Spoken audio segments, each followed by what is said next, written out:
Most of this video has been shot and recorded with an iPhone 16 Pro. So I own a bunch of high-end cinema-grade mirrorless cameras and lenses, but recently my iPhone's mostly what I reach for, not only because it's convenient, but more powerful, year over year, beyond the industry standard processing and more natural-looking footage compared to other smartphones. With the past 4 generations, we've gotten much larger sensors with insane depth of field, ProRes video recording for cinema-level looking footage for post-production, 24 to 48 megapixel resolution on the main and ultra-wide cameras, zoom, of optical quality with digital lenses, so to speak, 4K 120 FPS video, and the camera control, which makes it even easier to toggle and work with the camera in general. But beyond everyday point-and-shoot photography and videography, I use my iPhone for shooting thumbnails or high-res 48 megapixel raw photos at 0.5 and 1x to edit into more advanced compositions. I also shoot supplemental and supporting footage in my videos, A and B roll alike, more recently POV style footage with a neck mount, and I also shoot photos for social media with the high sharpness and depth of field once again. But shooting handheld has its limits, of course, and your iPhone's camera stabilization can only do so much, which is why you should supercharge your shooting experience with Insta360's new Flow 2 Pro, which builds upon their already incredible gimbal tech and makes solo shooting or shooting alone so much easier. Okay, so first up with design, not only does this gimbal look great, but it feels great in the hand as well with a very high quality build or fit and finish. You also get controls that you'd expect, like a joystick for panning and buttons to toggle different functions. There's also a nifty zoom ring, but yeah, by and large, this is how you control the gimbal in terms of its orientation, powering it on, zooming once again, capturing, etc., etc. You also get a built-in tripod, which is super useful, so you don't have to sort of add an additional accessory, so you can just set down the gimbal wherever. This gimbal also comes with a selfie stick style extension, plus this free tilt mode, which we'll cover later. Insta360 also gives you a selfie mirror on the back, so you can sort of orient yourself when you want to use the back camera, which I think is a really genius little implementation. And last up, there's a USB-C port for charging and a light accessory if you want to connect that for low light situations, but you can plug in your phone to this, which is pretty cool if you're low on battery. This gimbal is also super easy to set up with the included clamp that sort of clicks into place. There's a MagSafe attachment too, which I highly recommend. It also functions like a pop socket / ring stand, which I really enjoy as well. And then you set this up with NFC out the gate with Dock Kit, which is Apple's way to sort of integrate the phone with this accessory. So you get the controls working with the native camera app, along with built-in tracking, which is super cool, which will lock in on your face or a subject and follow it around. This Dock Kit tracking not only works in the native camera app, it also works in communication apps, streaming stuff, FaceTime, Zoom, whatever, which I think is really cool. So sort of like even more advanced center stage. But beyond these basic Dock Kit features, the Insta360 camera app itself brings a lot more features, which we'll get into. And out the gate, I can say the app is a very intuitive user experience that offers more control over the gimbal, plus additional camera features like manual control, a histogram, a grid, photo and video modes, notably a widescreen mode and dolly zoom mode. There's also a 3x3 panoramic photo mode, which is pretty cool. So it just takes like 9 pictures and stitches them all together. You also get a 360 pan shot with one of the buttons or one of the controls. So you can get this great sweeping shot of your surroundings with literally no effort at all. The app also has advanced AI tracking features, which we'll touch on as well. And then the app also lets you shoot in ProRes or Dolby Vision, along with log shooting to increase your dynamic range or contrast with your footage. There's also a built-in multi-layer editor, which I think is a nice touch. And last up, there are gestures that you can use to capture footage or photos. And speaking of tracking, this is a very important feature set with this gimbal. Within the Insta360 camera app, you can track whatever you want by simply highlighting a box around that given subject, which is great for simplifying shots, specifically parallax ones, which are normally hard. But with this, you just sort of lock onto a subject and just pan back and forth, and the gimbal will do the rest of the work. So that's sweet.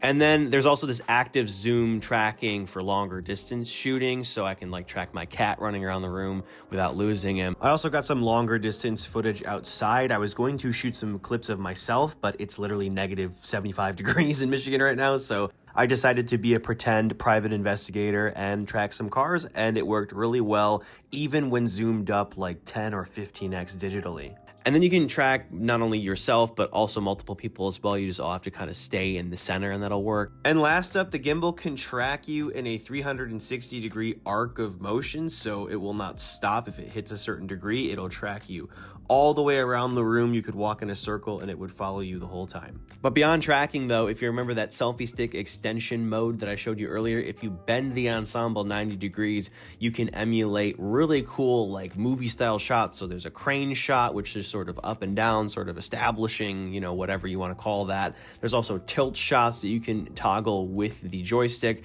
and then you can combine the two, so a crane and tilt shot for a really cool depth-filled shot that you really can't get by yourself without looking super shaky. And the best part is it's all easily collapsible into the more typical mode that you shoot in. And to sort of state the obvious, after going over these amazing features, this of course is a gimbal, so it's going to make your photos and more importantly video a lot more smooth and stable in the case of recording video. So whether you do professional or casual stuff, you are going to really enjoy the result that you get more so than what you get by just shooting handheld with your phone, especially in low light conditions, or if you're moving around a lot, or if you're zoomed in as well. Just having that extra stability is a godsend. And of course you can use the gimbal and joystick to robotically pan perfectly without using your hand, which I'd argue looks a lot better, especially when zoomed in a bit. And last up with the features here, there's also a teleprompter mode in the Insta360 app, so you can import or type up scripts. I think dictation's pretty helpful. And it's very useful for a creator like me if I want to shoot a vertical video for YouTube, Instagram, or TikTok, when I just want to go over some talking points and not ramble too much.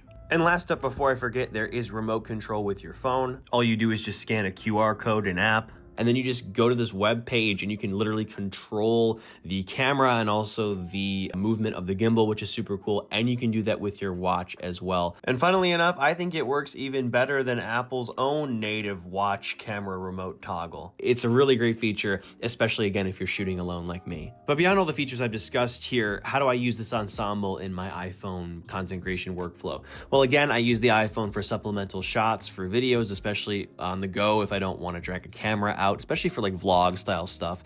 I also use the iPhone for shooting FOV and POV style content. So yeah, using the gimbal has helped my iPhone capture better looking, smoother footage as it works hand in hand with the iPhone's built-in camera stabilization, which is not exactly perfect all the time, as I've said. And again, this gimbal is a great tool for use with your phone when creating vertical video or short form content. And the teleprompter feature also helps a lot too. Plus the tracking again makes those parallax shots super easy, which as I've mentioned are definitely a pain to shoot. And last up, the gimbal makes zoomed up photography even better thanks to the built-in stabilization and capture control too, which negates handheld shake and jitter. So yeah, all in all, the Insta360 Flow 2 Pro here is a tool that brings your iPhone's already incredible camera functionality to the next level and makes solo content creation so much easier and just increases your shooting capability here, especially with that tilt mode and the teleprompter mode and all that.